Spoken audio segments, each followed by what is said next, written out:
Hey Brian, did you send out the agenda for today? I'm sorry, Tony, what was that? Did you already send out the agenda for today? Yeah, and I can put it in the chat too. Oh, great. I'm not sure I received it.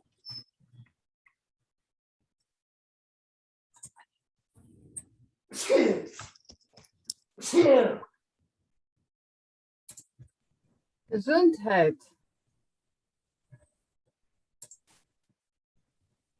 Sorry, we've all been sick. Now that the kids are back in school, everybody's sick.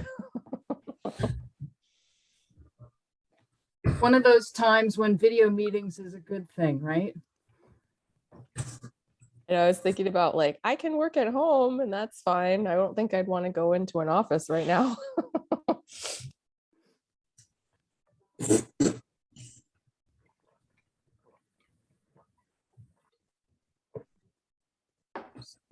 Good morning, all.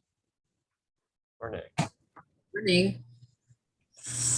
Nice background, Brian. Is that the enchantments? It is. Yep.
Morning, everyone.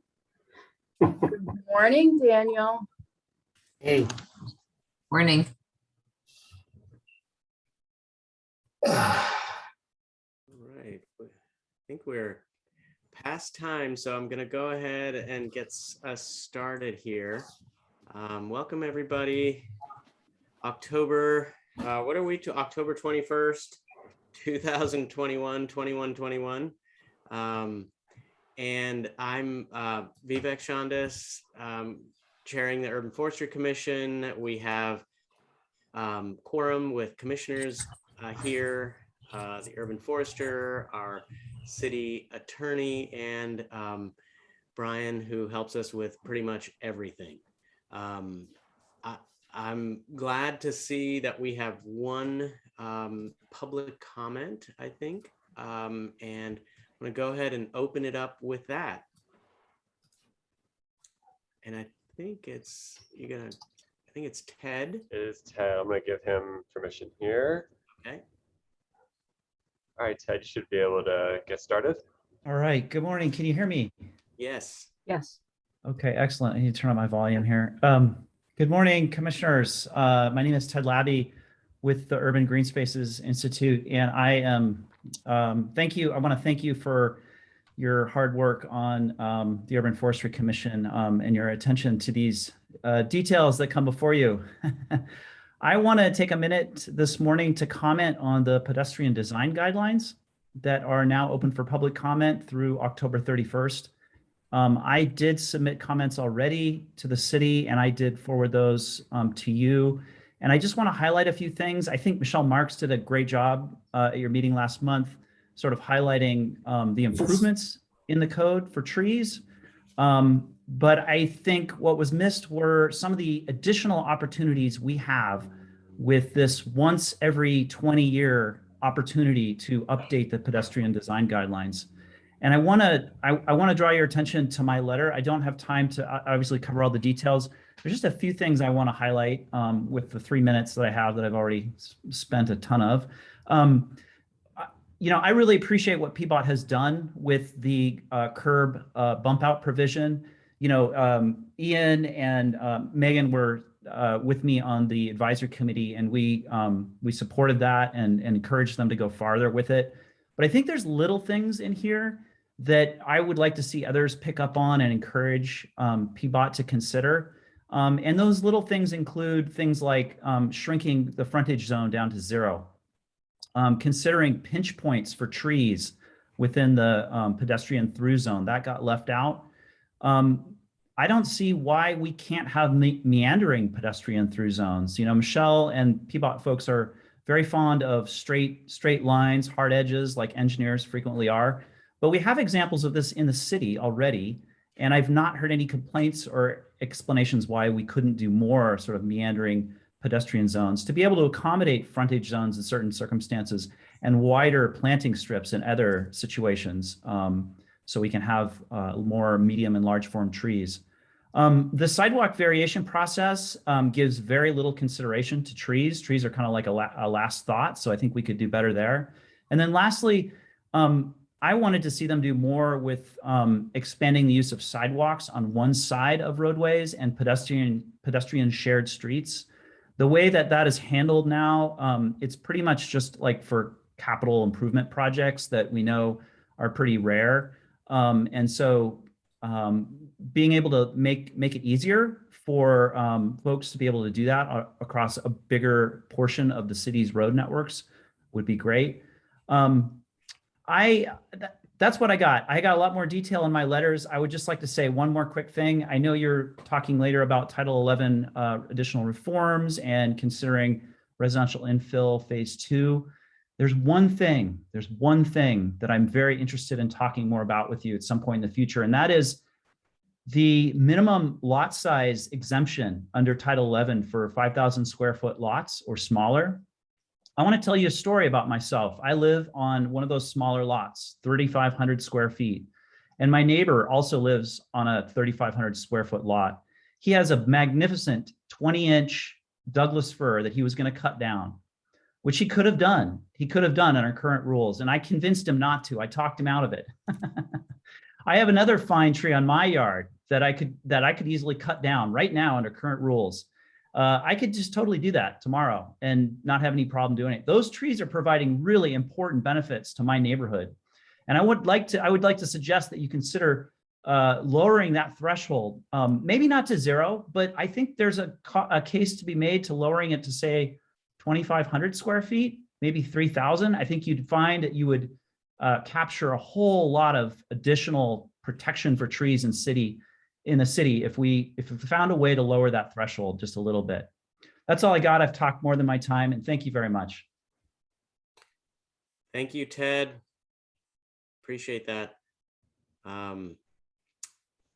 Good. I don't want to, I'm going to hold off on asking any commissioners to respond to this for now. I think we have a lot of work happening with the pedestrian guidelines, and appreciate all the work you've done with your letter, as well as coming to us and identifying some of the key points of your concerns.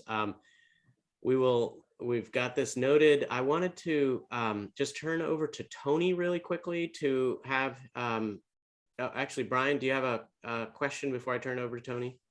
I just want to clarify real quickly, because some people may not be familiar with the provision that Ted was referring to. Yeah, right. And it's that lots in the city under 5,000 square feet are exempt from Title 11 right. tree preservation requirements in a development situation. I wanted to clarify that in a non-development, if no development is happening, it's just a normal tree removal permit. They are not exempt from those requirements. I just want to clarify what Ted was referring to. Ryan, can you just chat that?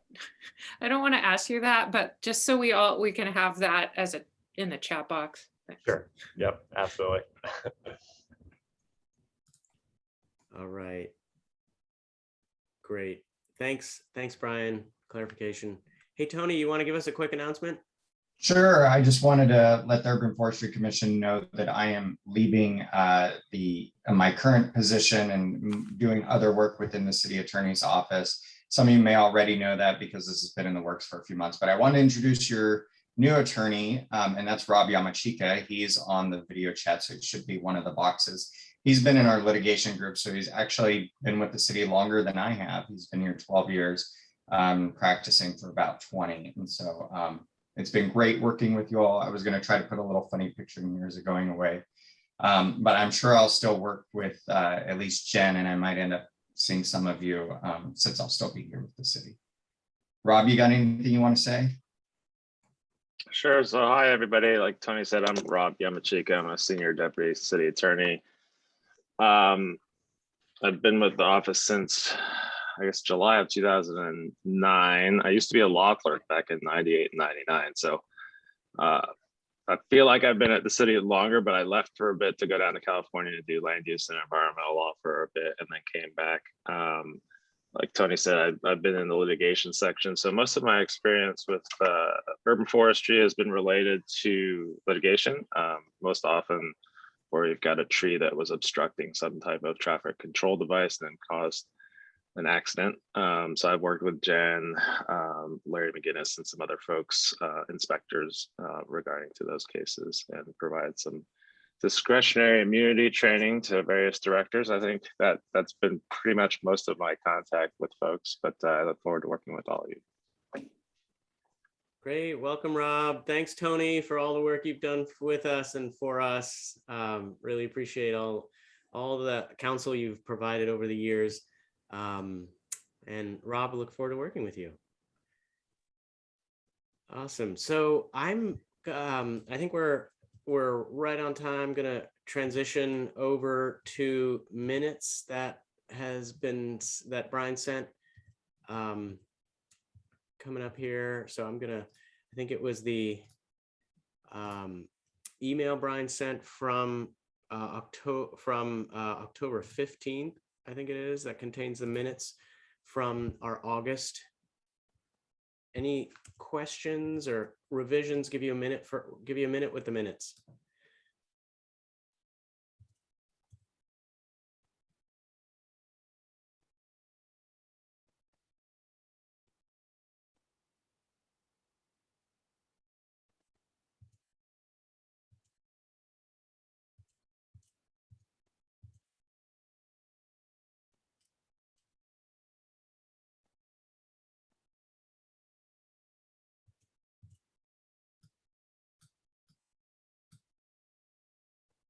All right, I'm gonna ask for a motion, any amendments, and then a vote.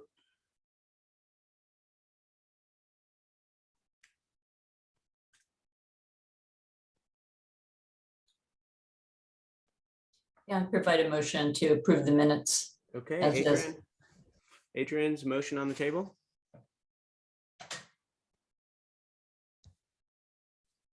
Any seconds?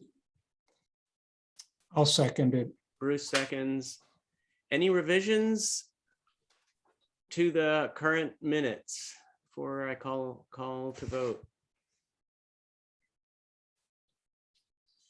All right, hearing none, I will ask for all in favor of the minutes, August minutes, please either raise your virtual or physical hand. Okay, I see 2, 3, 4. Okay, all opposed? Any abstentions? Greg, noted. All right, so passed. Thank you, everybody. Our first achievement together for the day. We have a lot more to come, so let's keep this momentum going. I'm gonna turn it over to Jen for forestry report.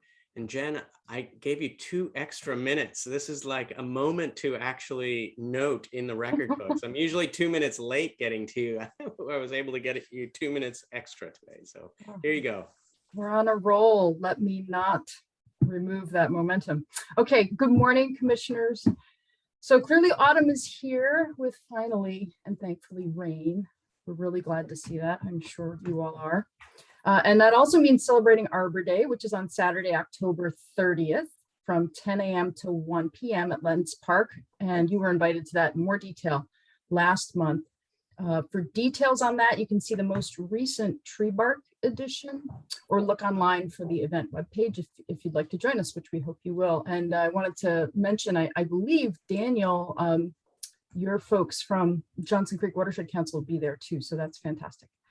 Autumn also means storm season is approaching. And as always at this time of year, we're preparing in urban forestry for an increased volume of emergency services. Urban forestry provides 24/7 emergency response for trees in public roads and city properties across Portland. And our seasonal preparation that we're involved in right now each year involves readying our people, our vehicles, our equipment, backup energy systems for when the power goes out, which it kind of does at least once a winter, communication and workflow systems, and coordination with our partners such as Bureau of Transportation and Bureau of Emergency Management. The predictions we're getting thus far are for a rough winter in terms of stormy weather, on par with 2016 and 2017, which was a notably challenging year for our team as well as trees in the city. I'm hoping that that's wrong. Our trees really need a break, I think globally, in addition to in Portland. And a reminder to report tree emergencies on city property and all public roads in the city. The thing to do is call 503-823-TREE, which is 8733. Moving on to another topic. Next month, Urban Forestry will move into a new operations facility at our headquarters at East Delta Park. That project is funded by the park's replacement bond that was approved by voters in 2014. It's been under construction for a few years now. The building will dramatically improve staff working conditions and space, fleet and equipment, storage and care, structural stability, and also safety and security. Safety and security have been real issues at Delta Park for some time now. We've had many break-ins, thefts, attempted thefts, and threatening situations for staff. So we're hopeful the new measures being installed with the new building will help address those. And the new building will take over functions of an old livestock barn that's been used as the urban forestry operations base for decades now. And I wanted to mention that because I know some of you are very familiar with the barn, and the barn will be leaving us, although we are kind of memorializing it by using some of the barn materials in the new building. There's also an interpretive project about the Vanport history that the barn is part of. Moving on to another topic. Last month, Director Long and I invited Friends of Trees to meet, and we had a conversation with the organization's representatives. And that was to respond to Friends of Trees' letter to the Parks Director, which was also provided to the UFC in the past informationally. And I have an update on Streets 2035. That's the Street Designs Improvement Project that's led by the Bureau of Transportation. And I know Matt Burko, the PBOT project manager for that, was at last month's meeting with Michelle Marks. In September, Bureau of Transportation convened a meeting of the Water Bureau and Urban Forestry representatives. And that meeting was to discuss Water Bureau's policy of prohibiting tree planting within 10 feet of a large water main under a complete street. PBOT is reviewing the considerations and the suggestions that came from that meeting, and they plan to continue working on the issue with us and with the Water Bureau. And I'm pleased that's part of the Streets 2035 project. To refresh your memory on this issue, that policy was implemented by the Water Bureau about 4 years ago. It was a surprise to urban forestry and others in the city. It's created additional permitting complexities and slowdowns for applicants and staff, and would eliminate thousands of street trees. So since implementation of that policy, urban forestry has objected to it with Water Bureau and consulted with them and asked for changes. To date, urban forestry has managed to create workarounds in relevant permitting cases to forestall tree losses so far. So we do expect that you'll hear more about that in the future perhaps in the context of updates on Streets 2035. Last few things. There's currently a new job opening in urban forestry that's funded by the Parks Operation Levy, which was passed last fall. That is a supervisor for non-development permitting and regulation. So you met Pete Walter last month. This will basically be Pete Walter's counterpart on the non-development side. And the position will supervise tree inspectors who work on non-development permitting, tree inspections, code compliance situations, also developing and managing those workflows and processes, and of course, customer service and other related work. So we're putting the link to the posting in the chat. Please share that opportunity around. We'd love to see a robust applicant pool. And moving on, two more things. Yes. Since we're talking about recruitments, or I'm talking about recruitments, I wanted to mention that improving the racial and gender diversity of the urban forestry team and our profession, urban forestry and arboriculture, is a priority for our program. And in the past 10 years, urban forestry's staff diversity has improved from 5% team members who identify as Black, Indigenous, or people of color to 22%, and nearly 70% of our current managers and supervisors are women. And that was 0 about 10 years ago. However, a lot more is needed, and levy hiring is a real opportunity. Over the past several months, the division and parks have created many new approaches to recruitment, selection, hiring, and retention of new team members. A few examples include, there are many, but these are a few examples.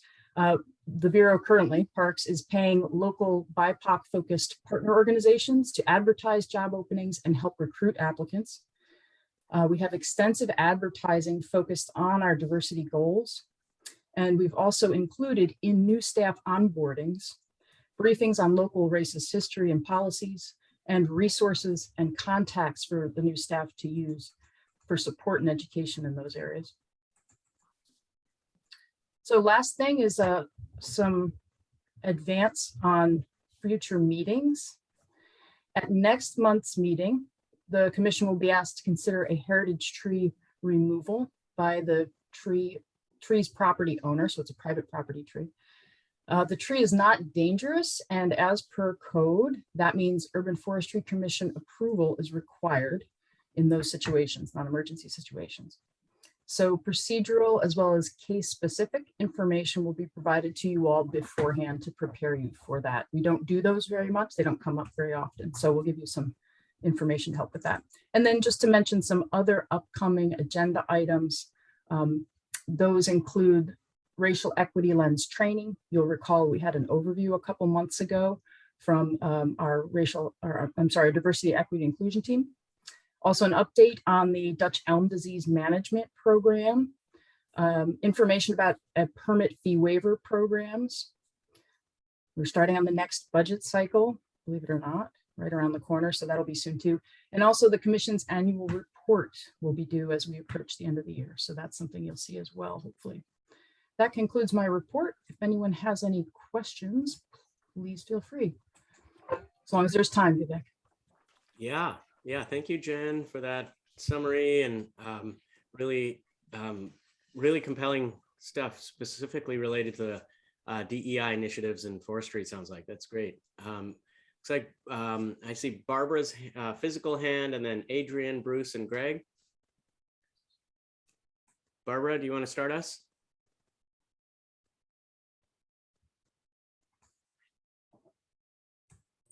Thank you. So now that we're talking about the next annual report, I'm wondering if we could have some time to talk about the previous annual report on the agenda. We have not discussed that report, and I believe that it's ready to be discussed. That's what Jen was referring to, the draft of last year's report that Bruce put together, but we have not had time to actually talk about. So yes. Yeah, since that's one of our required responsibilities, could we make that a priority to get it on the agenda? That is exactly what we have planned. Yep. Thank you. It's a twofer, Barbara. What was that? It's a twofer. Okay. Great. Thanks, Brian. Thanks, Barbara. Adrian. Yeah. Yep. Yep. Uh-oh, wait, muted again. There you go. Yeah.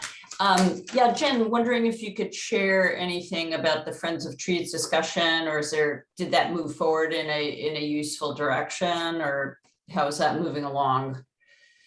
Yeah, I think it was a useful conversation. It was a lot of unpacking issues and concerns, and that's always helpful. Okay, Bruce.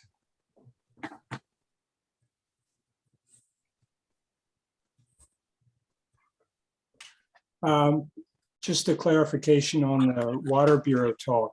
Is that just dealing with pipes that are 12 inches or larger?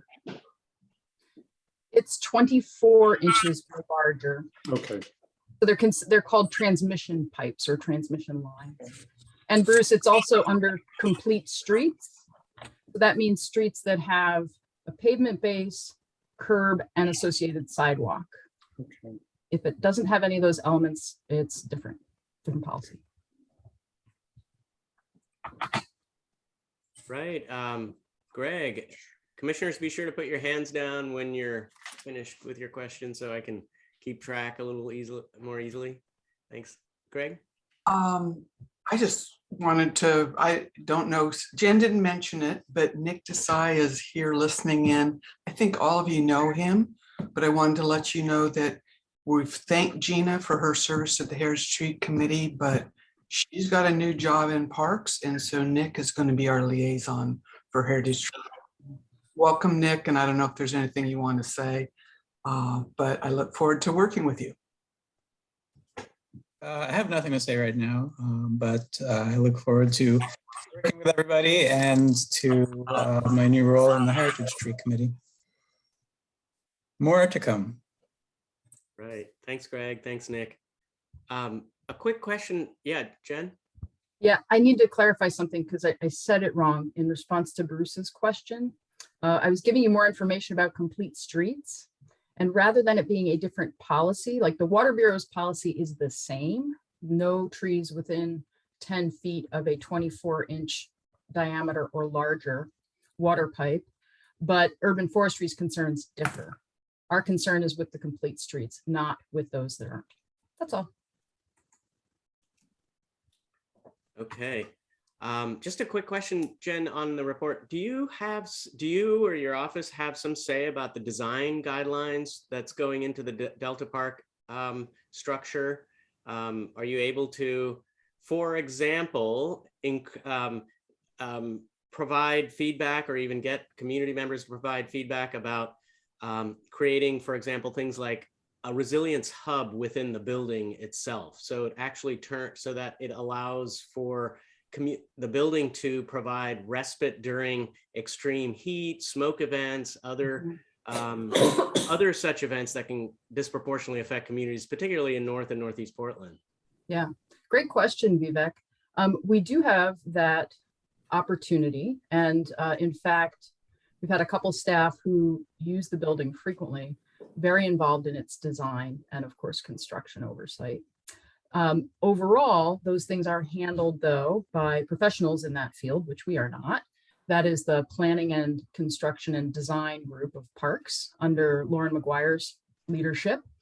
And in regard to your question about sheltering and having hubs that are available for community members, this would not be, that is a consideration, but this would not be an appropriate building for that, since this literally houses our heavy equipment and is available 24/7 for our operation. Parks, it has done that and will continue to do that and is looking to have that functionality more in the future in places like community centers and other facilities. So I'll remind you folks that during the heat this summer and during cold weather, as well for especially houseless folks or those who don't have climate control, Parks for years now has created opportunities 24/7 with the county's help to have community centers house people. Great question. Thank you. Right. There's, yeah, lots of work in that area. It'd be great if it'd be great Parks taking a lead on a lot of that work. If we're no other questions or comments, then I'm going to keep us right on time at 10 o'clock here, coming into the residential infill project part 2. This is the sequel to part 1, and as riveting and as riveting as part 1 was, we're going to go into part 2 and open to your discussion. I think is it do I have it right that Shannon is presenting for us, Brian? Yes, Okay. Shannon is here, and then JP is here too. Okay, Shannon, JP, I'll turn the floor over to you. I just ask that, it looks like we've set aside about 45 minutes for the conversation. If you want to introduce yourself and say anything about if you're looking for feedback from the commissioners about this particular part 2 of residential infill, and hopefully leaving a little time for discussion at the end of conversation as well, or your presentation. Yeah, okay, great. Well, thanks for having us. I'm Shannon Buno. I am a senior city planner with the Bureau of Planning and Sustainability. And I'm working with Morgan and JP on residential infill 2, which is the second half of the residential infill project. The first half went into effect in August, and we're working on the second half now, which needs to go into effect by next July. So JP and I have a presentation that we've been giving out to neighborhood associations and district coalitions, et cetera, other organizations and groups as well. We are just sort of at the beginning of the planning commission phase of this. We're going to have a discussion draft out, or not a discussion, a proposed draft out in a couple weeks. And I can share my screen to start the presentation. JP is going to do the first half and I'll do the second half. So let me see if I can figure this out. Oh, and I should say, if you hear crashing in the background here, I apologize. I have 2 3-month-old kittens and it is crazy kitten time here. So sometimes they crash things behind me. All right, let's see if I can figure this out.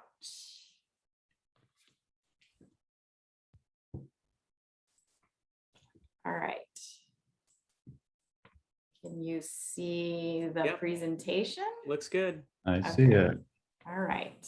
And I will advance the slides for you, JP. So just let me know. Okay. So good morning. As Shannon said, I'm JP McNeil. I'm a planner with the City of Bureau of Planning Sustainability. I'm on the project team for RIP2. And so I am going to be starting off just going a little bit more into placing our work in the context of where we've been and how we got where we are. And Shannon will go a little deeper into what changes can be expected with RIP2. So if you could skip ahead, Shannon. So before we dive into that second piece of RIP2, I wanted to rewind a bit and touch on a few of the reasons why we started with RIP in the first place. So at that time, RIP started, it was 2015. At that time, there was a spike in demolitions. It was fueled by a rise in demand and increased housing costs.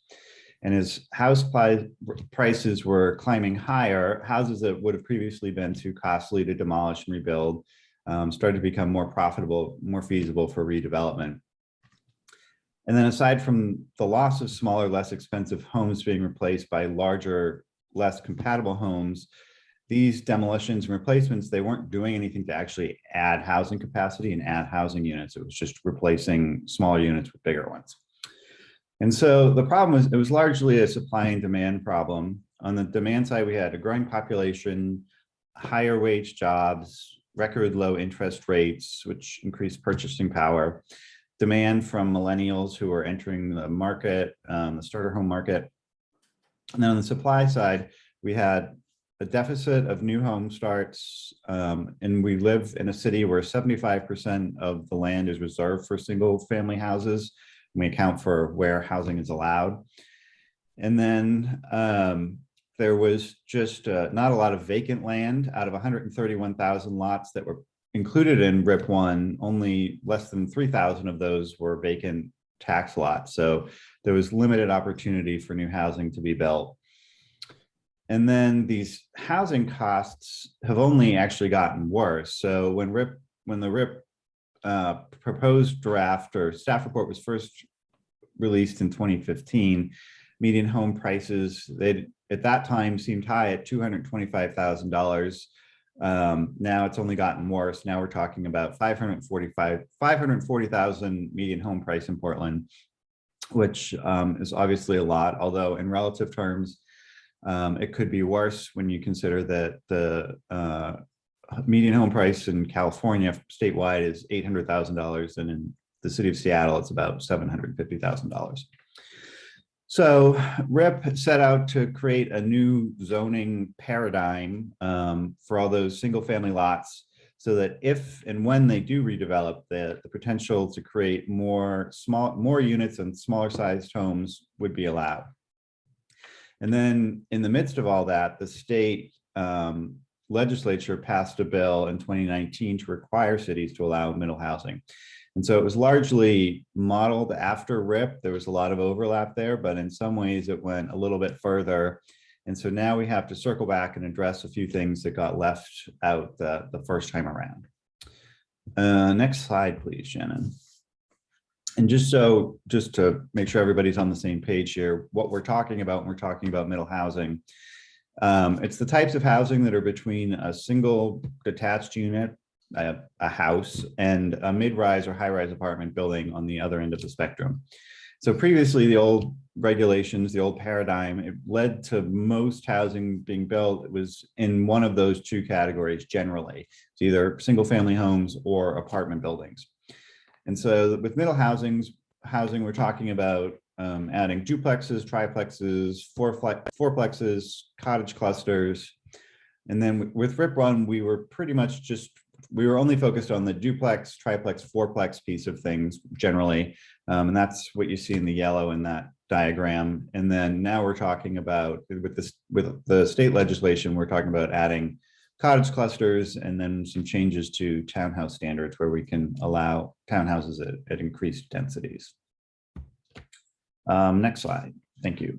So the areas that RIP 1 affected, so with RIP 2, Shannon will be talking more about this. It's adding in some more areas, single family zoned areas of the city. RIP 1 was just the higher density single family zones, which is most of the single family zones area wise, but it's the R2.5, R5, R7 zones, and that's about 130,000 lots, as I mentioned.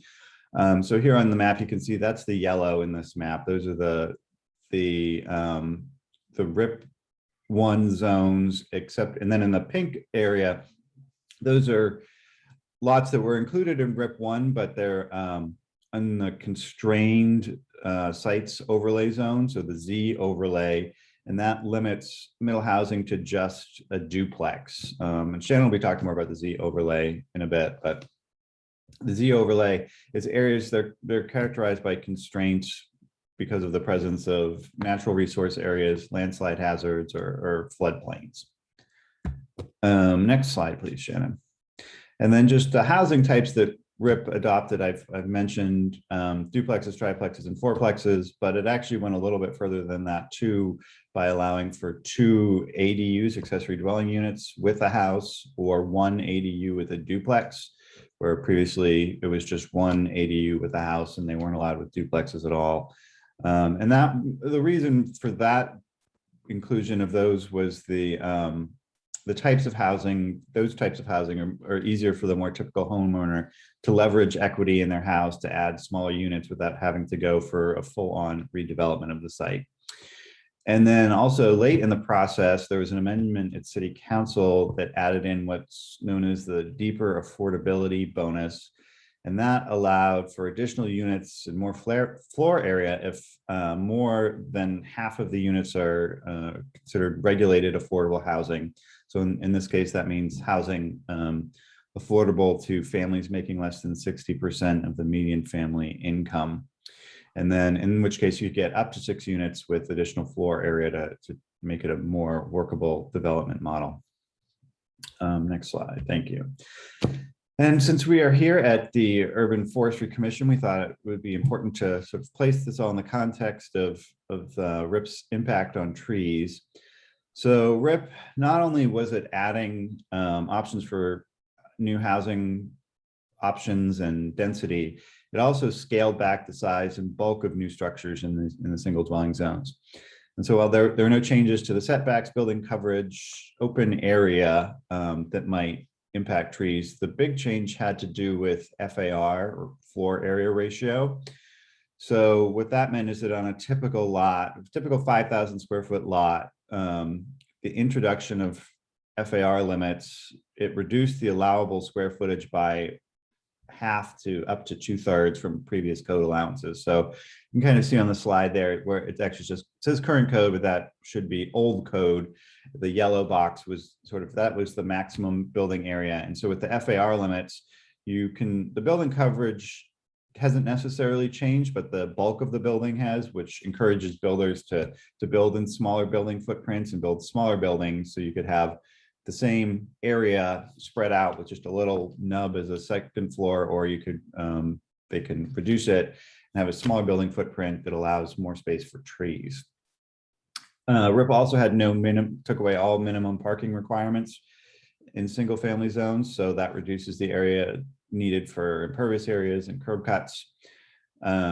And just more generally, also we had the limitations on garages and driveways, which provided more front yard space. And then just more generally, it provides and encourages more housing closer in areas and reducing the need to expand the urban growth boundary or for greenfield development, which generally improves climate outcomes and reduces the need to expand into areas of tree canopy. And then the limits on the larger middle housing types, triplexes, fourplexes, et cetera, that those were limited in areas where there is already significant tree canopy, where there's natural resource areas or there's natural hazard areas. Next slide, please, Shannon. So as I mentioned before, while we were working on RIP, the state came up with its own middle housing legislation, which in some ways go beyond what we did with RIP. And so in many ways, RIP 2 is a compliance project with the state's mandates. So there's a lot of what we're doing is just complying with the state mandates, taking things a little bit further and meeting those standards. So the two bills that we're responding to, there's HB 2001, and that requires cities to allow duplexes on all lots in other middle housing types, triplexes, duplexes, or cottage clusters, et cetera, on most lots. Generally, what they're talking about with most lots is that Z overlay, where we can restrict it in areas with natural hazards and resources. But Shannon will talk a little bit more about the Z overlay in a minute. And then SB 458, which is the middle housing land division bill, and that requires cities to process land divisions for middle housing development so that each dwelling unit can be sold on its own lot. So for example, you can build under that, a developer could build 4 side-by-side fourplexes on a lot under the middle housing provisions, and Senate Bill 458 says that we have to allow those to be divided into separate lots so that each lot can be sold fee simple. It's a different approach than in condominiums. And there's a lot more to that, and Shannon will touch a little bit more on that, but that's something that we're working out now, what that all means. So next slide, please. So with these mandates, there are things that we can do and things that we must do and things that we can't do. So within these bills, what we can do, cities must allow duplexes on all lots and triplexes on it and other middle housing on most lots, as I mentioned. Cities must allow land divisions for duplexes, triplexes, fourplexes, and cottage clusters through a more expedited land division process. And that's part of the SB 458. Cities can set some rules like maximum building size, building location, and to some degree other building design standards, though we're fairly limited on what we can do with that. And then cities can limit middle housing other than duplexes in areas with the natural resources and natural hazards. That's that Z overlay I was talking about. And then next slide, what we can't do, we can't only allow housing variety in some residential neighborhoods and not others. So we can't pick and choose neighborhoods or areas where this applies. We can't allow just single detached homes without any other housing types. We can't create rules that cause unreasonable cost or delay for middle housing. So, and for example, we can't require design review for middle housing that we wouldn't otherwise require for single dwelling units. It has to be on par with what the requirements for middle housing has to be the same as what we are. The review has to be the same as what it would be for a single dwelling unit. Also, we can't force people to remove their homes and replace them. That's up to property owners. They'll decide if and when they want to add housing options, new housing types to their lot. And then with the land divisions, we can't apply normal land division rules like minimum lot sizes or street frontage for newly divided middle housing lots within the site. So we're a little more limited on what we can require for land divisions. We also can't force people to divide lots. The property owners will choose if and when they want to divide their property. So next up, in terms of RIP 2, I'm going to turn it over to Shannon, and she's going to talk a little bit more about what our proposals are. So take it away, Shannon. Thanks, JP. Okay, so with the RIP 2 project, as JP mentioned, we're extending those middle housing types that he just described to the R10 and R20 zones. Those are the zones that were left out of RIP 1. And that's roughly 16,000 additional lots in the city. And as JP mentioned as well, RIP 1 already affected the R7, R5, and R25 zones. And we're implementing those 2 additional middle housing types with RIP 2 that the House bill describes: attached houses and cottage clusters. So attached houses aren't a new housing type for Portland because we currently allow those in single dwelling zones, but House Bill 2001 requires us to allow them at a higher density. Essentially, the bill requires us to allow 2, 3, or 4 attached houses where we would allow a duplex, a triplex, or a fourplex. So the same number of units, just in a different housing arrangement. Oh, look at that. The second new middle housing type is called cottage cluster. Cottage clusters are groupings of smallish detached units on sites up to 1 acre in size, with between 3 and 16 units organized around a common outdoor area. Like the other middle housing options, cottage clusters come with a few trade-offs. The city is prohibited from applying density, floor area, and building coverage limits to cottage clusters. However, the House bill specifically limits the size of the cottage's footprint to 900 square feet each. The footprint of any of them, they cannot be more than 900 square feet. Cottage clusters on larger sites will have the opportunity to provide more contiguous open area and therefore more space for trees. However, tree planting on smaller sites may be more constrained because the units are detached and set apart from each other in a cottage cluster, unlike a duplex, triplex, or fourplex, where the units are all in one structure. So in the images on the slide, the house, the duplex, the triplex, it's all one. You got more space maybe in the back or the front, but with the cottage cluster on a smaller lot, you're going to have the area between the buildings and the buildings themselves taking up more space. So let's break down the changes coming with RIP 2 by zone. So for the R10 and R20 zones, the RIP 2 project will allow all the middle housing types that we've talked about today. And the project will apply a cap on the total amount of floor area allowed on small lots in these zones. RIP 1 brought with it a floor area limitation as JP described. And so we're extending that also to the R10 and 20 for small lots.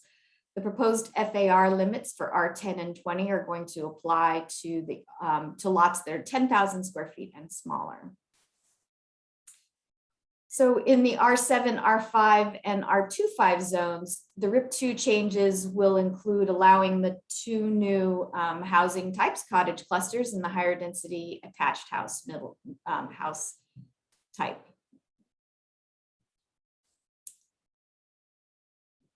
And JP mentioned this, that the House bill requires cities to allow the middle housing types in all single dwelling zones, but it also allows us to limit where some of those middle housing types can be built. So duplexes are required on all lots in these zones, but other middle housing types, the duplex, triplex, fourplex, and cottage clusters can be limited in areas with natural resources and natural hazards.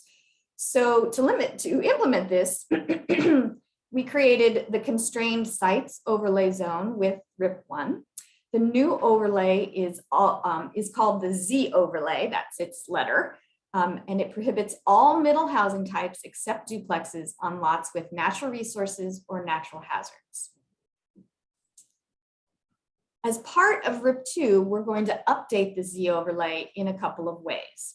The overlay zone will be based on the presence of environmental zoning on the property rather than inventoried natural resources. This is because we have been going through a process to update all the environmental zones. And so once that is in place, we can then tailor the Z overlay specifically to the newly updated environmental zones. The overlay zone will be expanded to include areas with wildfire risk, some residential areas within the airport noise overlay zone, and residential land within the city's industrial sanctuary. And the updated overlay will also apply to the R10 and R20 zones. So this table summarizes all of those changes required by House Bill 2001 and shows you what is left to be implemented with RIP2. The all lots and some lot row address what is required by House Bill 2001. The bottom row shows changes included with the RIP1 project that are not required by the bill, notably the extra ADUs you can have. And as you can see, the third and fourth columns, most of the work for R2.5 through R7 was done with RIP1, and the primary focus of RIP2 is on the R10 and R20 zones. So all of these changes that are required by the House bills and Senate bill will need to be in place by next July. And so our proposed draft of the RIP2 code changes will be available to the public in early November. And our first public hearing with the PSC is scheduled for December 14th. We have a website, of course, and all of our documents are there. The proposed draft will be there as well. And I'll end the slideshow and then we can take any questions. Thank you, Shannon. Thank you, JP. Lots of fodder for conversation here. So I want to maybe have us go in a round robin process and just queue up your questions. I don't want to increase any anxiety for people who don't have a question or are trying to think of it. So anybody want to volunteer to go first, and then we can just kind of round robin from there. Should also note that you all could write a letter, talk about it more and submit it to Planning Commission as well. We're not necessarily your avenue to get your comments to Planning Commission. That's right. That's right. I mean, in large part, we also want to just get this as a comment to and as a response to your presentation. So just to really keep us like on top of it as this thing unfolds. So Adrian, let me start with you.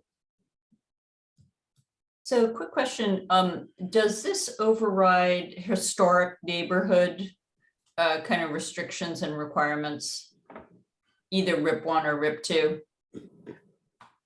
And by override, do you mean? Meaning, so yeah, and we only have a few in Portland, but the historic neighborhoods do have larger tree forms and so forth. So a little bit more to lose. So for example, I happen to live in Irvington, and you really couldn't do anything without approval of the historic review group.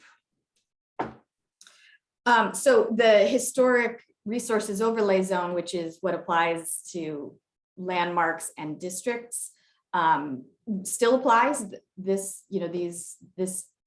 The housing types that are now allowed in base zones are allowed in those districts as well.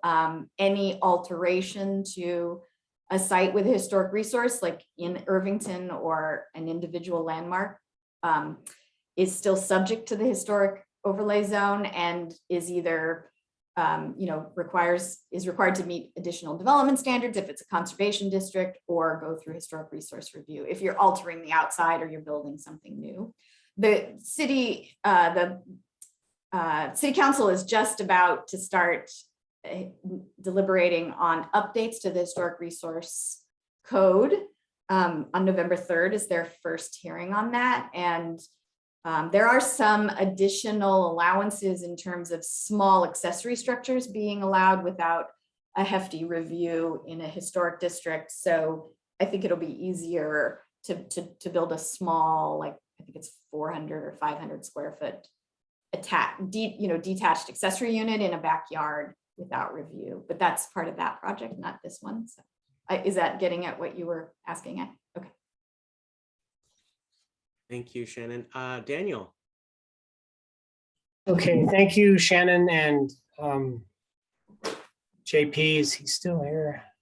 There you are. Okay, for talking to us about this. So when RIP 1 came around a few years ago, there were definitely some issues that we had here at the UFC, and I'm just curious how they're going to be handled in RIP 2. And both of them have been sort of touched on so far this morning, but one of them has to do with how parking is going to be handled. Because one of the things we came up with before was that, we fought really hard to get some of these parking requirements dropped because, as you know, when you have more driveway cuts, that's fewer space for street trees. So there are issues like that. I'd be curious to see how that's handled in RIP 2 with the larger lots. The other piece that Ted Labby touched on in his public comment today had to do with tree exemptions on smaller lot sizes. So now that R10 to R20 is going to come under the sort of the RIP canopy, if you will, there's no doubt going to be a lot more subdivision of lots into smaller sizes. And that's going to mean that these exemptions from the tree code are going to kick into a lot more space around the city than we currently have, which is unfortunately likely to mean the loss of a lot of big trees. And I'm wondering if there are going to be any new provisions put in RIP 2 to try to help save those trees. I think, one of the things we've found is that all it takes is a home improvement project, for instance, in $25,000 or more to make it into a development situation, as I understand it. There are just all sorts of things that can cause large trees to be taken out. As we know, all it takes is, as a developer, you can pay into a fund if you don't want to preserve certain trees on your property. I'm just really concerned, especially with what's happening now to large lots, that we could lose a lot of trees, big trees. So I just want to put that on your radar, that if we can add some additional protections for large trees, especially when your lots are being subdivided, that would be great. And just curious to see if that has been thought about and if there are anything you're already planning on putting in. Sorry, GP, go ahead. Well, I was just going to say that we certainly have given some thought to this as to the land division, the SB 458 piece of it, where the middle housing land divisions, it's one of the challenges that we're facing with that is that the state doesn't, as I said, it's a compliance issue. So we aren't allowed to look at the site in the same way as for those land divisions. It's essentially like a building permit. And so we can't use the Title 33 tree protection provisions under those. And so it's really going to be a Title 11 looking at Title 11. Title 11 is going to be regulating the trees in that case, rather than Title 33. And then for larger, well, Shannon, what you had something to say. I was going to see what you had to say. Yeah, I was just basically gonna say what you said, but I'll add that for the middle housing land divisions, which is what we're calling the Senate Bill 458 land divisions. So for those land divisions, the zoning code is going to, and the bill itself requires us to continue to treat the site that's divided as the housing type that was there before it was divided. So if somebody builds a fourplex and then comes in at the same time, basically, and wants us to throw down lot lines between those units that are next to each other, the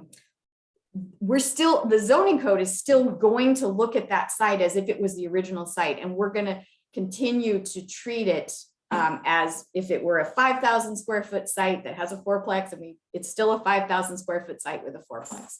And we've been talking to Brian and others in the forestry department about how Title 11 could be updated. We're not at this point carrying the Title 11 amendments, but hopefully Title 11 would continue to treat that site as that size. And it's not suddenly tiny little lots that are exempt from the tree code. So that's for that kind. Other land divisions, the R10 and the R20 zones, they've got minimum lot sizes that are larger than 5,000 square feet. So those, if it's a regular land division, then all the regular tree code and land division tree protections will apply, if that makes sense. Thank you. And it kind of reminds me, Brian and Jen, we've been talking about Title 11 changes that are coming around. I'm thinking we may want to try to have at least some of our Title 11 changes that we've been talking about factor in RIP 2 and have it come into effect about the same time RIP 2 does, so that it's somewhat synchronized so that we can get the maximum protections. And I'll just say the parking, it's the same. The parking, not requiring parking and changing where you can have the parking on the site that went into effect with RIP 1, and it also applies in R10 and R20. So. Okay, Bruce. I have a question and a comment. The FAR, is that the total floor space on multiple floors, or is it just the footprint of the building? Floor area, FAR, which is short for floor area ratio, it includes all of the floor area in a dwelling unit. Okay. On all the floors. Okay, the second, I guess it's more of a comment. I believe in trying to comply with the state passed legislation. The state will ultimately be imposing a burden upon the city that's going to greatly reduce our ability to enforce or implement our climate equity or climate goals, because we are going to lose massive amount of trees. Currently, that's not going to be measured by anybody. And so it'll be 10 years, 20 years before we see that. But I really think in JP's presentation, when he said RIP 1 had no effect on the trees, I do not believe those are accurate statements. And I think the city is going towards a city of small trees. As we lose our big trees, there will be no place to put them. And RIP 1 and RIP 2 are greatly contributing to that situation. I don't know how to change it, but I really think you're mistaken if you think these are having no effect on large trees or trees in general. So I don't know where to go with that, but it's a bad direction. And if it's led by Tina Kotek, it's a bad direction anyway. So I just will put that in. Right, thanks, Bruce. Any response, Shannon or JP? No need to, just wanted to give you a chance, and then wanted to move to Greg afterwards. Just, I wrote that down and I will definitely communicate that to the Planning Bureau. And I think we've heard it before, so. Yeah. Okay, great. Thanks. Greg? I understand that these are serious constraints coming down from on high, and I sympathize with that. But I'm a really visual person. I think what would help us and many people that want to weigh in would be to see the various lot sizes in these different zones and then put in potential maximum coverage and the minimum coverage. One of the faults that I have with Title 11, but it was induced by sort of the political times, is that you can cut a tree down when it's within structure. And so essentially what we need, say, for a 5,000 foot lot or a 10,000 foot lot, or that 2,500 foot lot is, here's a duplex, here's a triplex, here's each of the ones that would fit there, and how much open space is left and how much of that open space actually isn't within 10 feet of a structure.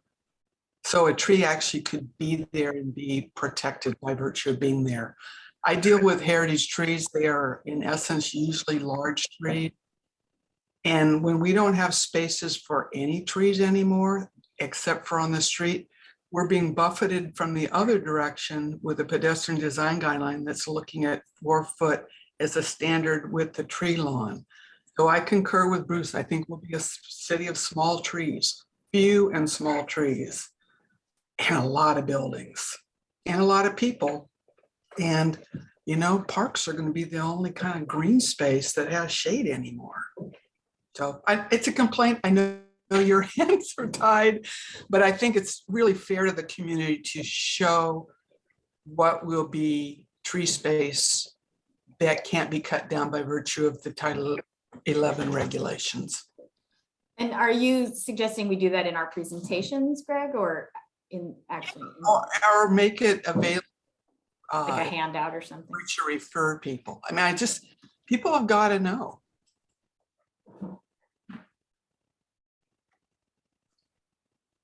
All right. Thanks, Greg. Thanks, Shannon.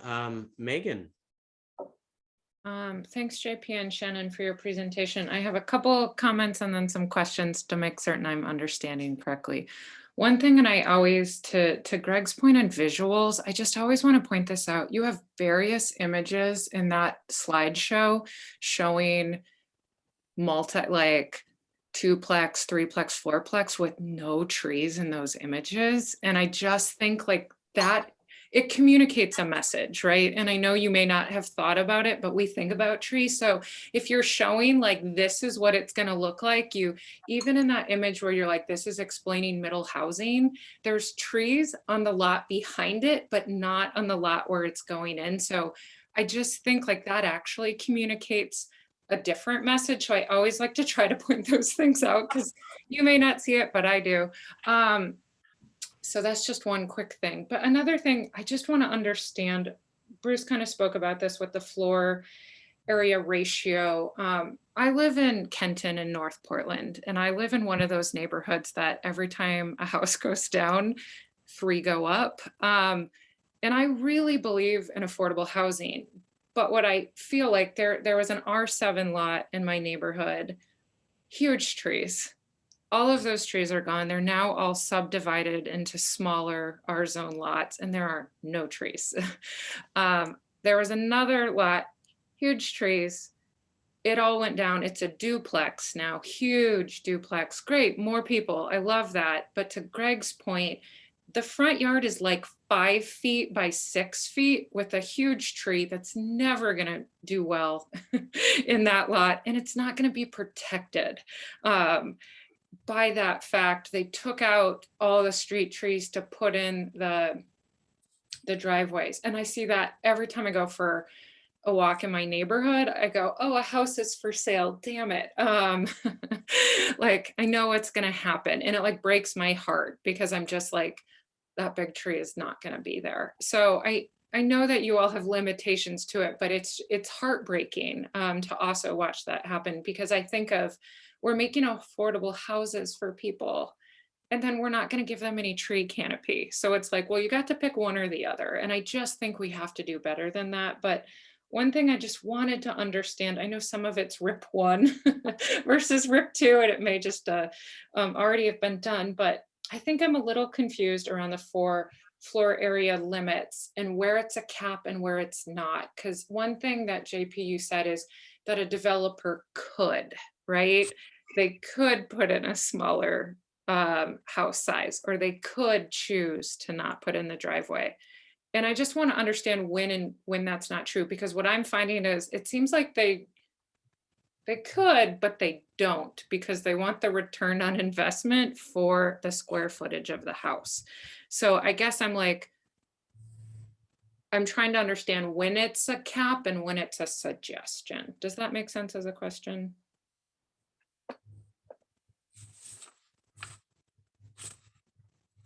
It makes sense as a question. I think that what I was saying with the floor area ratio in my presentation was that with the floor area ratio, because you're right, a lot of it is about, there is a cap. There's a cap on floor area ratio, and it's not the same as building coverage.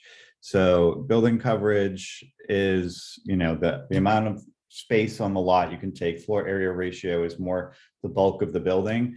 But by limiting that, it's a more flexible. So generally, it doesn't limit building coverage. It's not the same thing as doing that. And then I think to your question, or and then what was the incentive? I'm thinking back to what that slide said and what I was saying back there. Because some of it is the driveway piece of it, that we don't require. So under the old regulations, there were more requirements for driveways and parking and garages. And so by removing those, it doesn't tell, that is one of those, it's not a cap on driveways. In some cases it is, but it allows more flexibility where developers don't have to provide, we're not forcing them to put in the parking, put in the driveway, put in the garage, and eat up that curb cut space. So it's allowing for less of that, but it's not necessarily a cap in that way either. I don't know if Shannon, you wanted to add to that. I'll just add that in terms of parking, if the property has access to an alley, if there's an alley there, then they cannot have, the parking has to be from the alley, so you couldn't have. That's the only requirement. Yeah, JP's right. The parking is an incentive. We're not going to require you to provide parking anymore, but you can choose to, as long as you meet all the requirements about size of garage and width of driveway and that kind of thing. The FAR is a cap. You absolutely, the total floor area of your structure cannot exceed a certain amount.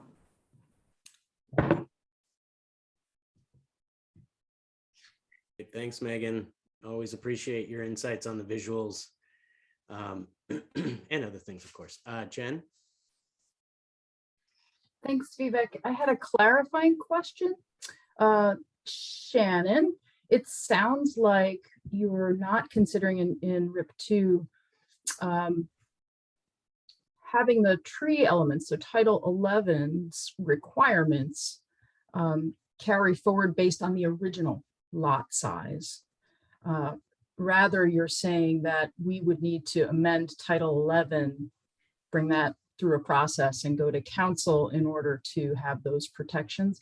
So I'm wondering why it wouldn't be possible to write the work you're doing now, the codes you're doing now, so that the original lot size Title 11 requirements would be sustained.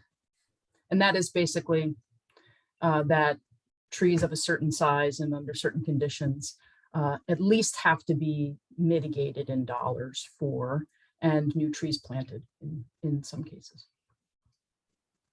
Well, and maybe Brian can chime in here. It is my understanding, I know it was Morgan's understanding, that there is a Title 11 project going forward soon. And if you're able to change the part of the code that doesn't require the planning commission's approval, then that would be a faster, and you wouldn't get bogged down in the planning commission process. So I think there was going to be some more conversation, isn't that right, Brian, about what could be done when and how to facilitate that. We're having ongoing discussions with infrastructure bureaus, and you all are an infrastructure bureau, your staff is, in terms of the middle housing land division code and how it needs to be developed. And JP is leading some of that, so he could chime in here too if I'm well, if I could follow up, Shannon, then what is the timing? When do you expect these to take effect, the changes you're making? The changes we are making to Title 33 must be in place by July 1st of next year. Okay. That's a requirement of the state. Understood. I thought I saw that in the presentation. Thank you for repeating that. There is not a Title 11 project going on right now that intends to capture that. That's actually planned for a couple years out. So I just want to bring that up, and I know we'll pursue it further. But I wanted to ask that clarification. Thank you. Thanks, Shannon, JP. I wanted to go to Barbara, Leah, and Jeanette, if you have just kind of come around full circle. Barbara, you have any questions, comments, responses? And I want to try to make this as pithy as we can, given the time. I'll just be as pithy as everybody else. Like you've heard, I have concerns about large form trees. I don't think any of us are in Portland or come to Portland, and certainly people don't come to Portland to see concrete. Concrete can be seen in a lot of larger cities. I think Portland is known for its trees, and I don't want to see that character, the treeless concrete city. And I'm all in support of affordable housing, but I do think that looking for ways to protect and maintain large form trees and give their root systems enough space, I think that has got to be figured in there. And I keep hearing from you, Shannon, in particular, that, well, that's going to be under Title 11. Well, Title 11 is going to do this. And Jen just addressed that, is that if this project depends on certain things in Title 11, I think you all need to come out and assist in getting Title 11 supported, and the changes done that we're proposing. It's out in the future, but we can't just, it's not good government to just say, oh, well, that's all going to be Title 11, and then to say, oh, we don't do Title 11. That's for you guys to do. I mean, if they're going to walk hand in hand, I think you all need to be at the table, hand in hand with us. So that's one comment. Another comment, and this goes back to something Adrian brought up, is that getting historical district designation can be fraught with a lot of acrimony. And we saw that recently in the neighborhood over by the rhododendron garden. And those historic districts tend to protect our really nice older houses. And I don't live in a house like that. I mean, we can't all afford to live in a house like that. But they also tend to protect those large form trees, on a neighborhood basis. And I do think that this will simply give you can't tell me what I can do with my property group another way to fight against historic districts, which is older historic home protection and is large form tree protection. So I think that's an issue, and I think it needs to be factored in here. And then the last thing I would say is, I understand that there are state mandates coming down. I understand. I work for the government. I know sometimes you just have to figure out the best way to do it. But at some point, I think we need to look at, and the federal government does this with their environmental impact statement and environmental assessment processes. You have to look at cumulative effects. So the cumulative effects of what this brings about are not all in the RIP 1 and RIP 2 process. There are unintended consequences that go with this, or cumulative effects. I would like to see, and this is not an easy ask, I would like to see a cumulative effects analysis. What is this going to produce? Affordable housing is a wonderful goal, but as Bruce brought out, it does work against some of our, we are trying to produce, some canopy and green equity across the city. And I think it fights against that. So the cumulative effect of affordable housing, just, like, oh yeah, this lot, that lot, the other lot, we can cram more little spaces on that lot. The cumulative effect of that is that, and Megan said this, sometimes it's one or the other, it's got to be a balance. And I don't see that. Okay, thanks, Barbara. Let me respond for a second. I certainly did not mean to imply or say that Title 11 is you and we're not doing it. I guess what I meant to communicate is we're working with all the infrastructure bureaus, including your staff, to figure out what needs to change in the code. We have a very hard deadline and we have no leeway in terms of what we can apply as approval criteria to these land divisions. We cannot apply any approval criteria like it were a regular land division. So we are doing our best and we will keep talking and figure out what we can do. Okay, it's a hand-in-hand process. And I hear you, things come down from, as Greg said, on high, and, all you can do is, agree, but there is a hand-in-hand process there. All right, thanks. And Jeanette, did you want to go? And then Leah? And then Brian? Yeah, I just wanted to make a statement. I feel like this plan is just, I'm going to say, disrespectful to the building that we've been doing in the city and to our nature and to our health. And I just want to say that I'm very disappointed that they're using the rules of affordable housing to get their agenda passed. Any house can be affordable if you just change the price or make people be able to afford the damn house. So give people jobs where they can afford housing and don't use trees and our environment and our structures.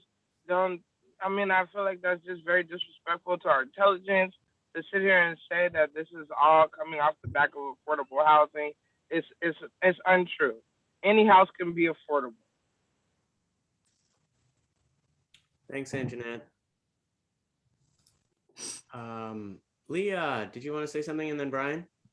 Yeah, I think I'll piggyback off what Anjanette and Megan said, that we need to think about the people that are living in these homes. And I also see the crisis we're in, that, we have folks that aren't able to afford housing, but I want to think about the quality of life of the people who are living in these places. And yes, like Megan said, there were no trees in the images. I want to see a vision of how can we increase density and green space at the same time? I know there's innovative ways we can do this, but what we keep seeing is development that pushes to the very edge of the lot for the maximum square footage of the house, which is not affordable, and it doesn't leave any space for green space. So I know these are big problems, and not necessarily everything's got its purview that it can address, but I just want us to try to keep that vision in mind of the mental health benefits of living with greenery and trees, not to mention, of course, the cooling and all the things we know.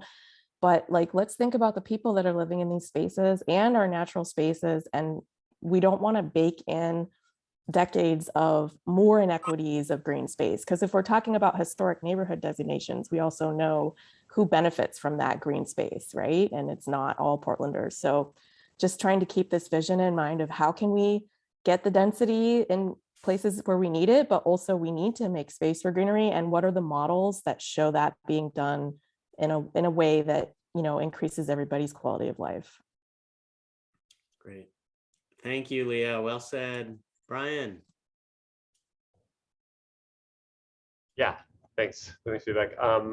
Shannon and JP, I wanted to loop back just before we finish this time to make sure that we're just kind of zeroing in on what the Title 11 issues might be. And with regard to applying the Title 11 tree preservation standards, my understanding of the proposed draft right now is there's kind of there were two options that were available, and that was to either to apply these development review standards to the larger parent parcel or apply those to the resulting individual smaller lots. And my understanding is the way the proposed draft is written is it goes with option one, where those standards would be applied to the larger parent parcel. It would be reviewed for the purpose of development review as a larger lot. And so in that case right now, Title 11's tree preservation standards would be applicable because it is the parent parcel is larger than 5,000 square feet, right? I just want to make sure I'm understanding it, and so the commission understands where at least the current draft is. Yeah, I mean, in terms, I think you've got it right. In terms of Title 33, the development standards that are in Title 33, after a middle housing land division, during the building phase of the middle housing, the land division phase of cutting it up into lots, individual lots, and then going forward, the zoning code will see the larger parent lot. We're not using that terminology necessarily in the zoning code, but it will continue to apply the zoning code to the larger lot going forward. Okay. Yeah. Thanks. Those lot lines will be there for sale purposes. Right. Yeah. Okay. Thanks. That's right. Good. Thank you. You've got an earful here, and we are at time. But I mean, I just want to seed some further thought as to how we might continue the conversation. We'd love to have you back. I mean, we want to keep this conversation going, and we want to find ways to really develop that vision of what it might look like to have a city that has the housing that it needs, along with the green space that will benefit communities. And so I will just say I'm surprised that the wildfire overlay zone, that new ingredient that you identified, I'm surprised that has come up. That is something that likely affects much of the west side of the city. And there's far more pernicious challenges from a warming climate that we all know of that are going to affect areas that are historically marginalized in the city. And that seems like it's a real nod towards the communities that have been invested in for decades, if not a century or more. And so just curious why that showed up and not other potential impacts such as heat and flooding that often affects east side communities. So just a thought for not related to this per se, but it was really interesting to hear that come up. And I'm hoping to chat with Andrea and get a little bit more understanding of where that came from, maybe the PSC as well. Yeah, that's great. And I'll just say that flooding is in there already. The flood is already in the Z. That's right. That's right. Mostly riverine flooding, though, not pluvial flooding, which is a distinction I like to make as well.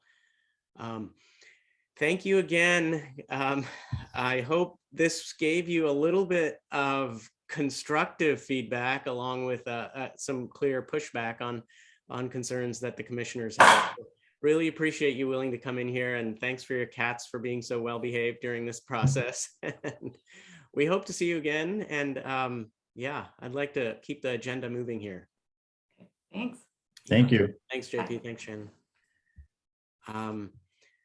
Daniel, you and I are up next for a quick little recap on our meeting with Commissioner Rubio. And maybe I'll just start that by recalling the fact that I think it was you, Greg, that brought up the fact that we were, as a commission and as chair of this commission, we're meeting with our city commissioner regularly back in the day, and that was a way to keep the dialogue going, to identify priorities, to get alignment. And we are in service to the commissioner, city commissioner, as part of our task and agenda. So Daniel and I tried, we've been trying to get connected to Commissioner Rubio for since she came into office, and finally we were able to get a little in a few weeks ago. And that was, I thought, generally a great way to start the conversation. It was our first meeting with Commissioner Rubio. So just wanted to maybe just say that what I heard from the commissioner was essentially an agenda of racial, economic, and climate justice. Those were the three kind of bigger agenda items that was presented, that Commissioner Rubio presented to us. Also, the discussion came up around how do we get, items that you all have echoed to us, how do we get bureaus across the city aligned with tree related work? We had conversations about that.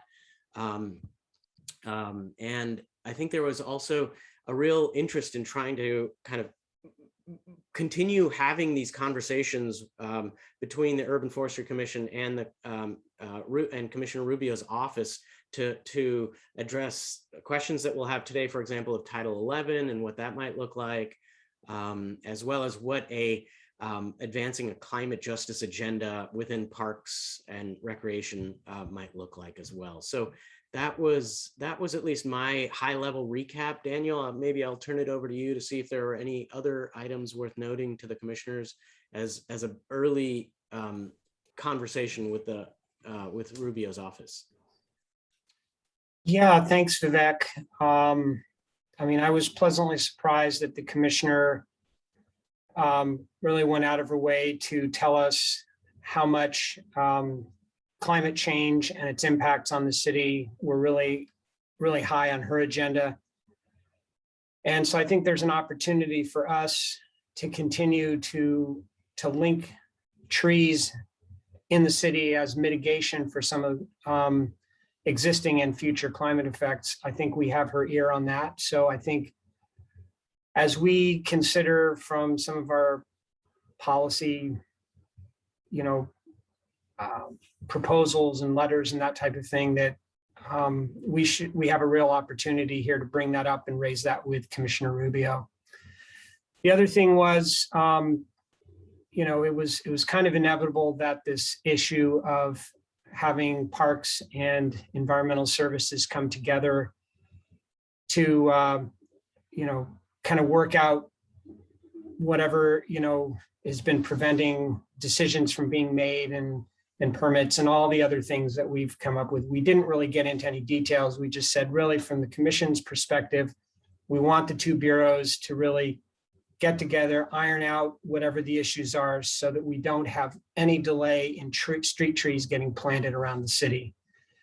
And, she definitely heard that. And I guess those are really the things we talked about. The final thing was she was interested in having more of an ongoing conversation and this not being just a one-off meeting. So I think we can expect it'll be a little easier to get on her calendar in the future. Yeah, I agree. Yeah.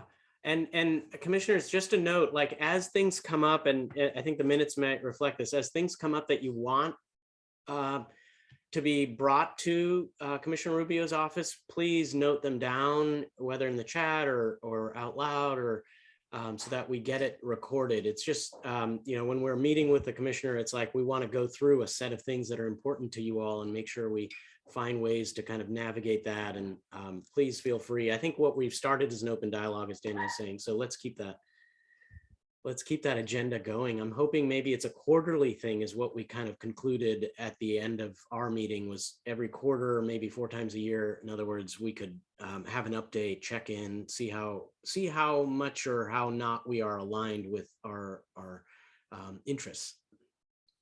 So I'll leave it at that.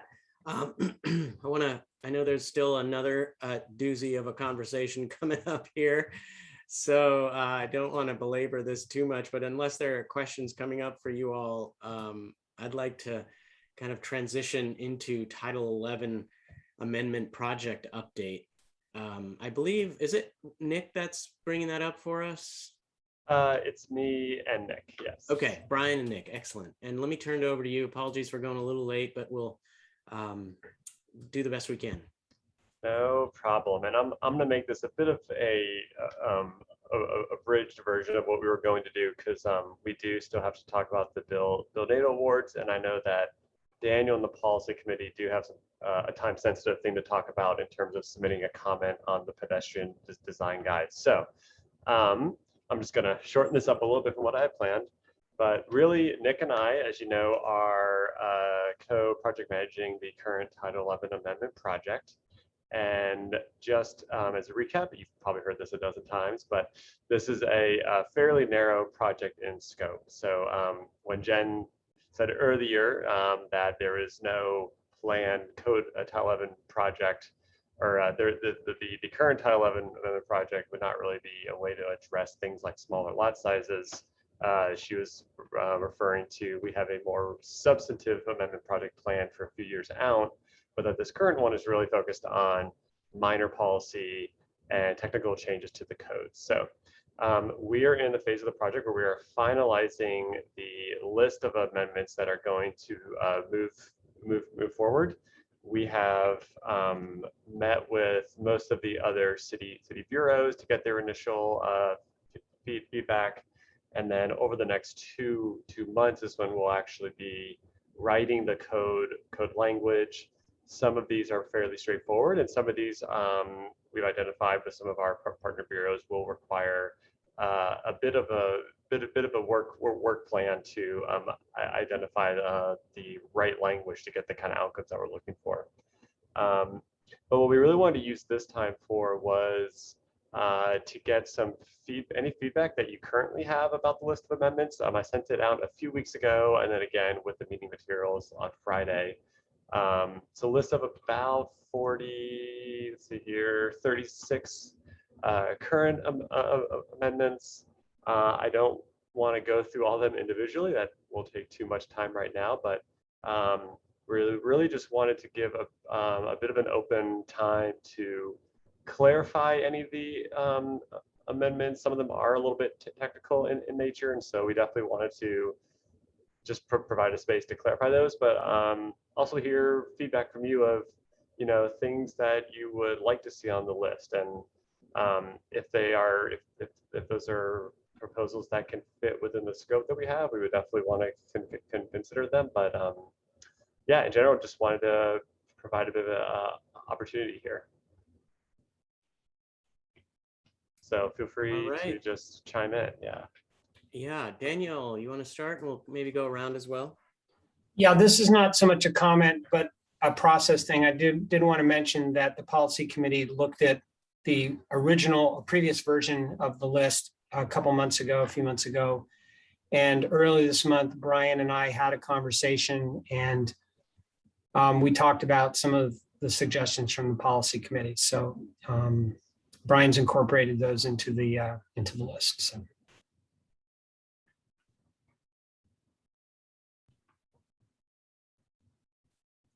Okay.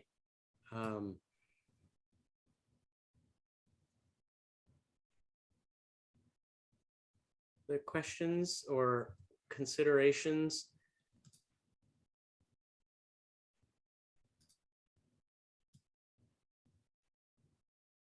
Hey, Bruce. I did spend a lot of time looking at it, but of course I found lost my paperwork with the notes on it. So that's okay. It's probably a good thing. I had a question. There was one where there was a suggestion, recommendation to have an administrative review as a way to shortcut something that would be brought, I think, to UFC. And it wasn't really spelled out exactly what that would involve. So I just wanted clarification on that. And the bigger issue that is down the road, I actually, I'll just be quiet. If there could be clarification of what's involved there. Yeah, Bruce, I can answer that real quick. So essentially what happens right now when we receive a appeal application is urban forestry staff do conduct a sort of internal administrative review of that permit decision first. So multiple staff will go out and look at the tree. It's basically a way of trying to, if there's a way to resolve the issue before it gets to the appeals board, whether it's, we might just determine, no, actually this tree permit removal, this removal permit should have been issued. It's a way of saving the applicant money, because then they don't need to pay the appeal fee. So it's basically been an administrative process as a way of sort of like quality control, but also not having appeals happen that don't have to happen. But it's not really in the code. Oh, And so that's what we want to do, is actually build that in. That process does exist for if an enforcement action happens. Prior to it going to the code hearings, there is an administrative review step. So it's sort of just applying the same idea to the appeal process. okay. Yeah. Thank you. Just the one thing I was curious. Oh, go ahead, Greg.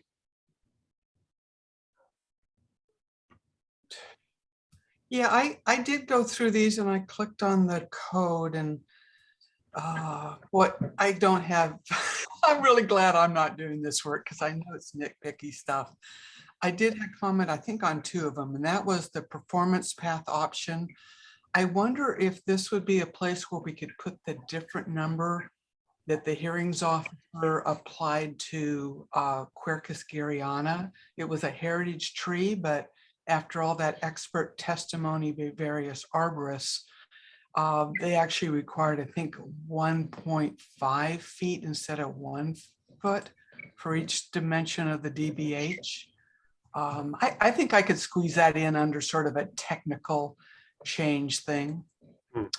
So that was one. And then the other one, and I'm sure Jen anticipates this, but the grant city forester authority to removal of dead heritage trees without UFC consent. I agree that the process is cumbersome. We did have an issue with the heritage tree that was a catalpa, which really did look dead. Fortunately, it's thriving now. And it was a unlikely process and kind of undesirable on all parts.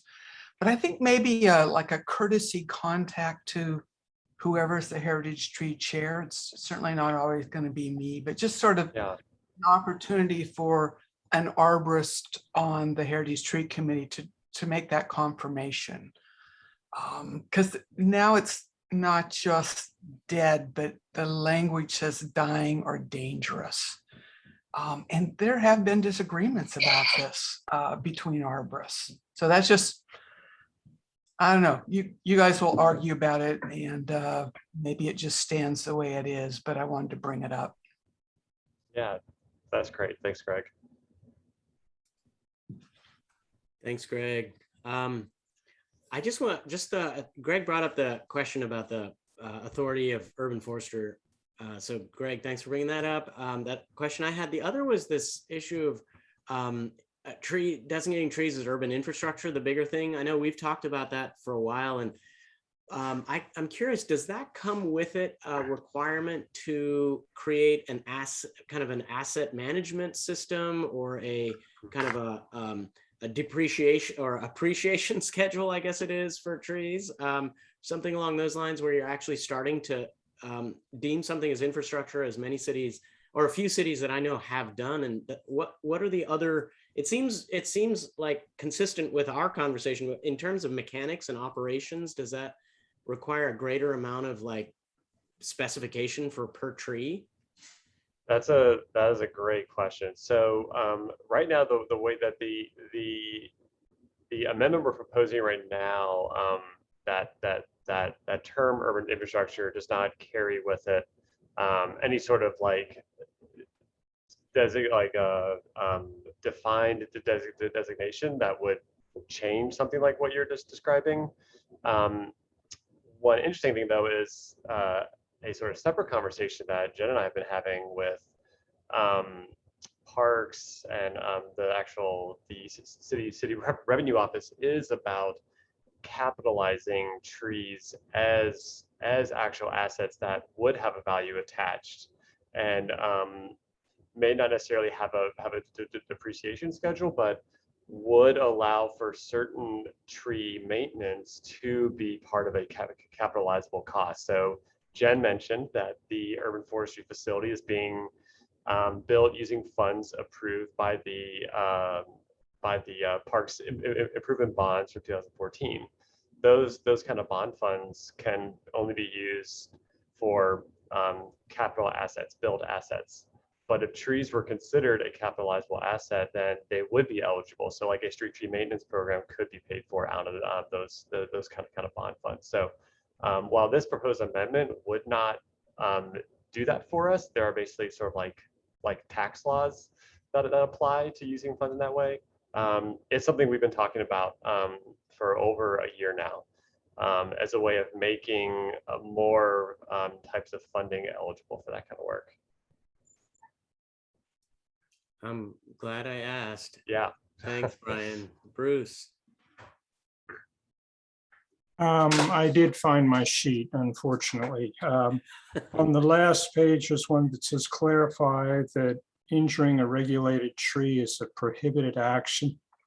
It's not clear to me from the text that's there if this will address pesticide killing of a tree in the right of way or in a public area. That's a good question. I think the intention is that it would, but that's a really good note for us to have to make sure that any language that we use does include that. Thanks, Bruce. That's helpful. Megan? Yeah, I just have a quick clarification as well to make certain I'm understanding this right. It's line 33 where it says provide city forester authority to issue a stop work order. In the issue column, it states that right now, and I don't know if this is a typo or not, that the current text means that the city forester or BDS director could issue a stop work order when work is being conducted in violation. And then it says this can allow unpermitted activity to continue that could lead to the loss of a regulated tree. But then in the next column, it says allow the city forester to issue a stop work order when any regulated activity is occurring.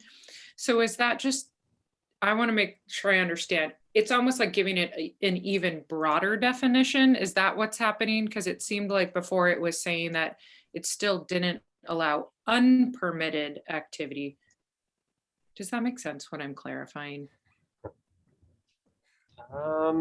No. Okay. So it feels like it went from specifying unpermitted activity to like even regulated activity with just without a permit. So is it in essence taking it and broadening the scope to be even more expansive? So to say, we're not just going to talk about unpermitted activity. We're now going to say, even if it were permitted, but you don't have a permit. I see what you're saying. Yeah, the intention, you're right. We're using two different terms and they mean slightly different things. So currently, what we kind of mean is that any regulated activity requires a permit to be performed. And so right now, the code says if you're undertaking a regulated activity without a permit, the city forester can only issue a stop work order if public health or safety is threatened.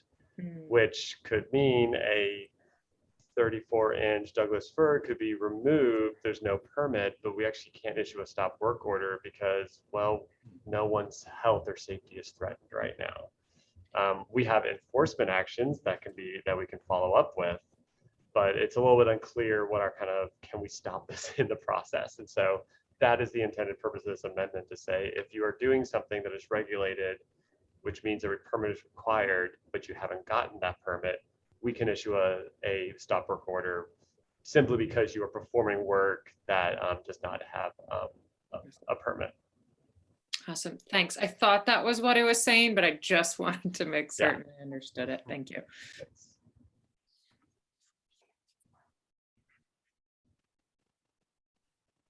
Okay, maybe just one clarification. So just to remind all the commissioners about this process, Brian and Nick, like this set of, at least this set of 30, it looks like 36 items that you've got on this list, that is this is kind of the first run at this and most significant, it seems like, change that we've had to date, right, since it was promulgated. And so this is coming about 6 years after, almost 7 years after it was Title 11 was instituted. Is that kind of a, I don't know what to call it, but is that kind of what we're expecting for any future changes that might be made or proposed on Title 11, or what's your thinking on how these this set of changes might relate to future changes that might come down the pike? Does that make sense? Sorry, I think sorry, Vivek. I think I'm not quite following. How?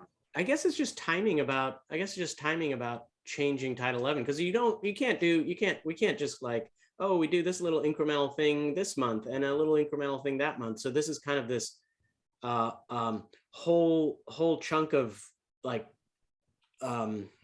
changes that are being proposed, and then this clearly took a tremendous amount of time, a lot of little details getting sorted out. Is this something that you expect to do every 7 years, every 2 years, every 1 year? I guess is all I'm wondering. Yeah, that's a good question. So I would not say this is something we expect to do every few years. I think it's intended to really just kind of shore up the parts of the code that just have not been working well for the first few years. It is kind of modeled after a project that the PS does. It's called the Regulatory Improvement and Corrections something for project. They do that every few years, but they haven't done it in probably 4 or 5. And so we are kind of modeling this after that kind of routine maintenance model of a project. But our intention is not to do this every few years. Really, it's more about addressing the most urgent issues that we're aware of in terms of how the code's working, ahead of a much more substantive project, 2 or 3 years out after the urban forest management plan's updated. Okay, Nick, you unmuted. I don't know if you had anything to say, add to that. But yeah. Oh, I was just going to add that this process came about because council directed it, but the urban forest management plan update is a part of this process, and that document needs to be updated at least every 10 years. It guides Title 11, and Title 11 in turn is an implementation tool of the urban forest management plan. So at that 10-year mark might be a good, when that plan is updated, a good opportunity also to install new updates to Title 11. Perhaps we would need more frequent review, but that's at least, I guess, at the outset of when reviews could occur. Yeah. Okay, that's helpful. Thanks. And I think we're in a few years, we're probably in the 20-year mark for the urban forest management plan update, right? Yeah, the last update was in 2004. So we're 6 years overdue right now. So we're kind of starting a new cycle. Okay. Daniel? Yeah, question about the very last entry in the spreadsheet you sent, Brian, definition of a dangerous tree.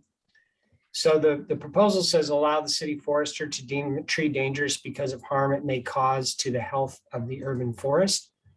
So of course that gets away from the health of the actual tree itself. I would like to recommend that have some further clarifications on it, because as it stands, really any tree could, there are just so many potential things that could be listed as this tree is dangerous to the urban forest. It just leaves it, I think, too open for large numbers of trees to not go through the usual process of dead, dying, or dangerous. So I'd like to just have that further clarified. Sounds good. Thanks. All right. Thanks, Daniel. Well, we're at the last item. Thanks for hanging in there. It's been a harrowing journey through these last couple hours with you. So let's go to the Bill Nato Award conversation. I think we have Claire here to help facilitate that discussion. Welcome, Claire. Gonna turn it over to you. Awesome. Hi, guys. So you all received the Bill Nato Award nominations earlier in the month. I believe Brian sent them out to you, so you had time to read through and review them. We're going to be voting on both the individual nomination and the group nomination. We do have one nominee for the individual nomination, and then I believe, was it 1, 2, 3, 4, 5, 6 groups nominated for the group awards. And so if you guys have any questions about those groups or any things that you guys need any more insight on, you can let me know. But I believe that you're really just kind of vote on this. What we've done in the past years is really have you guys discuss this point and then take a vote on who you want to nominate for the Bill Nato Community Trees Award. I will say that we do look for this award to have those eligibility points that we have written at the top of the document that you received, and really looking at making sure those projects have really affected and impacted our community members as a whole and in different ways. We really want to kind of promote folks that have done really equitable work in our community, and also things that are either near or at completion of the project that they have put forth, or the group and the work that they're doing. So making sure that we have all those pieces with the qualifications. If you do have any kind of questions about that, I can hopefully answer some of those as well. Okay. Anybody want to open a conversation about this? It looks like Adrian and Bruce, is your hand up? Okay.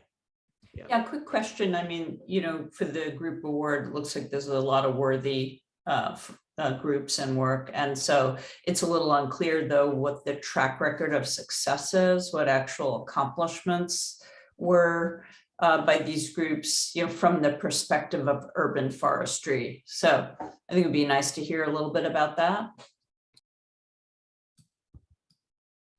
Yep. And so something that's really, I've been with urban forestry for about 2.5 years now, starting in March of 2019. And although the award does come from the Urban Forestry Commission, we really don't have a lot of great submissions for this. So the majority of the folks who are submitting these are people who work for or with urban forestry. We have a really hard time getting people from the community to submit these and to really follow through on this. And I mean, I can blame myself on outreach levels of being able to promote the award, but it does fall in with a bunch of other pieces as well. And so we don't have a huge number of the submissions that are really of those kind of tangible goals. And although maybe they were a little bit more so in previous years, the work that we see moving and the way that the work has been done by our communities might not be those traditional things of, we planted X number of trees in our neighborhood, we provided this number of pruning projects, but more of, we were able to reach this many number of people through our being able to just tell people about trees or have those social impacts. So I do agree it is a little bit harder as we kind of move down the road from where those easy pieces were about 20 years ago, when we could say, hey, you guys are planting trees in our community. Yay, trees, let's give you an award. It's kind of more towards a little bit more like, how are you progressing our urban forest? How are you really progressing the sustainability of our urban forest as a whole, and making sure that it's inclusive to everyone that lives in our community and works here and plays here and shares with the trees here. So I hope that kind of gives you a little bit more information of why. I mean, I didn't really answer too much more information about them, but I kind of explained why it's a little bit difficult for you and for everybody else voting here today. Okay, Bruce and then Megan. Yeah, I'm not going to participate in this discussion or the vote because I have a conflict of interest. All right, thank you. Megan. Claire, I just had a question that I really appreciate that grounding that you just shared. And in looking at some of these, like some it speaks to like they've been doing this work since 2015.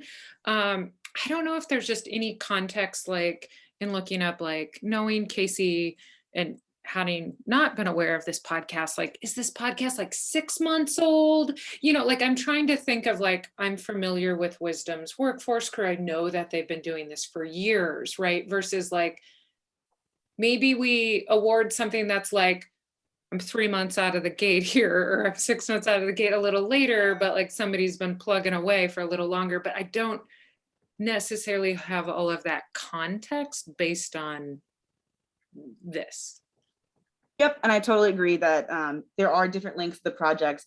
What we have here is really all those submissions that came through. We want to be inclusive, and things that egregiously didn't qualify, we did remove from the potential list that you guys have in front of you. But what I have here is really provided to you guys to make that decision whether or not have these people made enough of an impact in these 3 months, or have they made an impact in 15 years of a project? What do you guys deem as being the thing that's really worthy of this award at this point in the year and in the project or program or groups progression in their time here?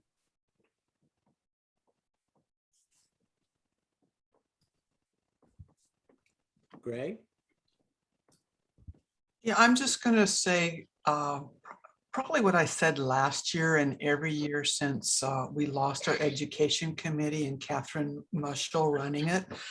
I think it's really awkward to have this kind of choice made in public, along with all the sort of discussion that could go with it. It's nice to acknowledge each of these people who've probably nominated themselves and what they've done, but I think, you know, essentially voting and saying, you know, someone gets no votes and someone else gets everyone, or it's a split decision, I think it's really awkward. That said, in a normal year, I think I'd probably go with the Roseway team. It's probably because I've been aware of their work for a long time, and it's a neighborhood that wouldn't necessarily have done this, but, you know, individuals step forward and they do a lot of other educational activities around it.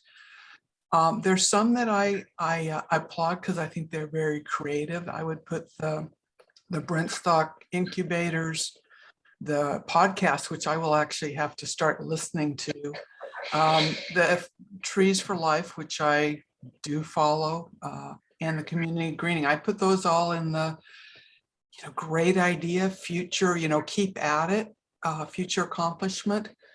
But one of the things that Catherine did bring up is that sometimes you want to highlight folks that aren't usually acknowledged. And I think for that reason, and then for longevity, the wisdom of the elders, I've seen their projects out.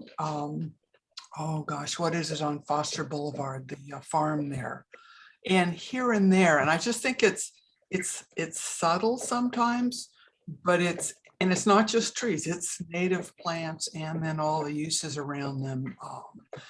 I just think it's really admirable, and this award would, it'd mean a lot to everyone, but I think I would lean to them and knowing that others would have their time in the future. Thanks, Greg. How do we, let's see. So Bruce, are you still, you're recusing yourself, your hand's still up? Okay. So I guess we generally don't do blind ballots on this, or invisible ballots, I guess is the way to put it. Question about wisdom of the elders, Claire, any from Adrian in the chat? Any clarification there? I think I want to call to vote on this, but I do think, trying to think. Megan might know the answer better than me. I'm not sure, but I believe that they've run for this have been their 3rd year, I think, of the program, 3rd or 4th. And it is, there are 2 sections of it. So for Wisdom, like Wisdom's program, if you ever dive too far into their logistics of it, they have the LLC and they have the internship program. So the internship program is the training and the paid training internship. And then those folks, once they graduate that program, have the opportunity to be hired by the LLC. I believe the LLC has been around much longer than the internship program, but the internship I want to say has been 3 years, but correct me if I'm wrong, if anybody knows that better than I do. I think Daniel might, I mean, I've worked with them, but I wonder if Johnson Creek Watershed has worked more closely specifically with the crews in the internship training program. I can answer that question, and this is part of my question in the chat, because through my day job with Johnson Creek Watershed Council, we've been working with the Wisdom Workforce crew ever since their very first year in 2015. So we've been working with them quite closely. But does that mean that I shouldn't be able to vote? I'm just curious. No, they have been doing that work for a long time. 6 years now. Yeah, I added in the chat that the way that the city and Rob is here, so if he needs to clarify this, but really generally a conflict is when you, a family member, could benefit financially from a decision being made. Yeah, so what Brian's talking about, you can have an actual conflict or a potential conflict of interest. So we should declare it and then give a brief description of what the conflict is. Yeah, because for this particular case, I've raised a lot of money for their workforce crew to help them do their work, but the money has not flowed in the other direction. So I don't know if that's still a conflict. So you donate money to one of the organizations, essentially. Yeah, the Wisdom workforce crew, we've raised a lot of grant money to help fund their interns through the programs, but they don't pay us, our organization, in any way. I guess the question is, does the fact that you donate to one of the potential candidates influence your vote in any way? Yeah, that's a good question. I mean, I'd like to think not, but yeah. Maybe I should recuse myself since money has been part of this. So I guess I will recuse myself from this decision. And then Bruce, you said you had a conflict, but I don't think you went into any detail on it.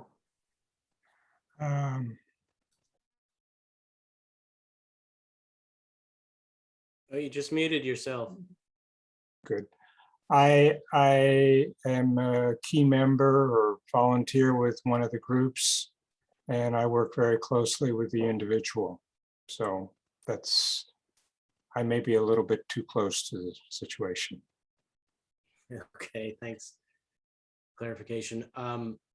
Okay, we're gonna wrap this up here. We're over time, but Barbara?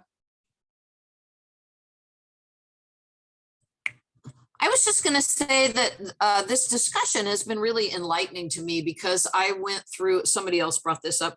I went through and I tend to look for not only creative ideas, but I tend to look for things that have, that are sustainable, because that's a lot of nonprofits and groups and ideas start, but keeping them going is difficult. So I've appreciated, as people have said, that they've been doing this since, whenever. And the other thing is, I think how many trees somebody plants does not make for something that is necessarily that important. I think the question, and I'd actually like to see this in, the nominations, not only how long has this been going on, but what difference did it make?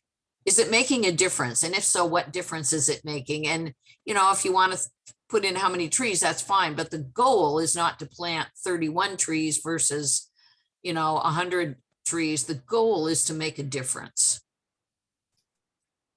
So I appreciated the comments because it's changed my perspective a little bit on some of these. Okay, thanks, Barbara. So I'm kind of a little, I'm trying to think through how best to go about this vote. I wish we had a little ballot I could circulate with you all to be able to get your votes on this. Open to your suggestions, but I think we have to vote on I think we're voting on the individual and then voting on the group. So Daniel, you have a suggestion? Yeah, if you want to make it anonymous, Vivek, I think Brian Lando will have to do this. If you were the one that started and you're the host of the webinar, you can use the poll function. Yeah. And it can be an anonymous poll. I don't believe we're allowed to do anonymous votes. As a public body, I don't believe you're allowed to. Yeah, okay, that's right. That's right. Is that right, Rob? Yeah, I think that's right. Okay. All right. Sorry. So then we're just going to raise our virtual or real hand here. So I need someone to make a nomination, I think is how it would go.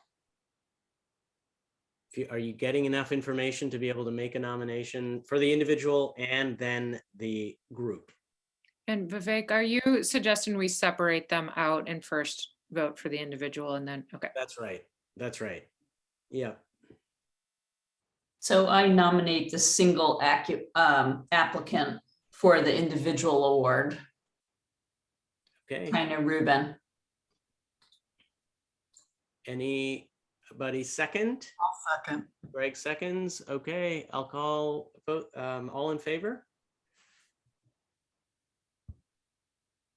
All right, counted. All opposed? Any abstentions? All right, so moved. Thank you. Now for this group award, this one we've got a handful, as you've all mentioned already. So anybody here enough to be able to make a nomination for this? Leah. I will nominate Wisdom of the Elders. Okay, thanks. Any commissioner second? I'll second. Greg seconds. All right, we call a vote. All in favor, Wisdom of the Elders Group, Bob Nato Award. All right, I see. Okay, then all opposed? Okay, any abstentions? Okay, Daniel, yep. All right, thank you, noted. So moved, all right. Congratulations. Thank you guys. See you in another year. All right, Claire, thanks a lot for your work on this, as always. I hope it won't be another year until we see you again. Take care.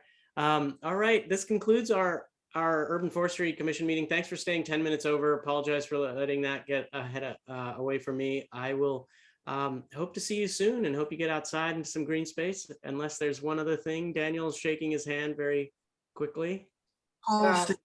We're hoping to maybe get approval from the commission to write a letter to City Council on the pedestrian design guide. The deadline is October 31st. In the email I sent on Tuesday, kind of the recap of the policy committee's minutes, brought up a few issues that we identified. But I think in general, the main point we want to get across to PBOT is that we really need space for large form trees, and we don't want the pedestrian design guide to be limiting that in any way we can. We had some specifics. We're going to be discussing this at the policy committee meeting on Monday.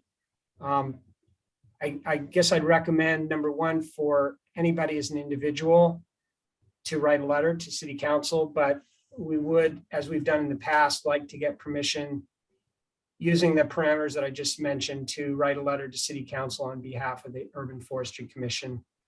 And so that would require a vote. And I don't know how you'd want to do this, if we'd want to, send a draft to everybody and have you make suggestions, or just have the policy committee take care of this. I would recommend having the policy committee take care of it, since can't really do deliberation over email. And I would just note that PBOT is going to be implementing the design guide through an administrative rule. It won't go to City Council. So you may want to direct it to the team working on it, the PBOT, and the PBOT director probably. Okay. Okay. Barbara? Is it deliberation if Daniel were to send out a draft and we provided comments and it wasn't a back and forth dialogue? We just provided comments and then never saw anything more. Is that still considered deliberation? Rob, I think that might be for you.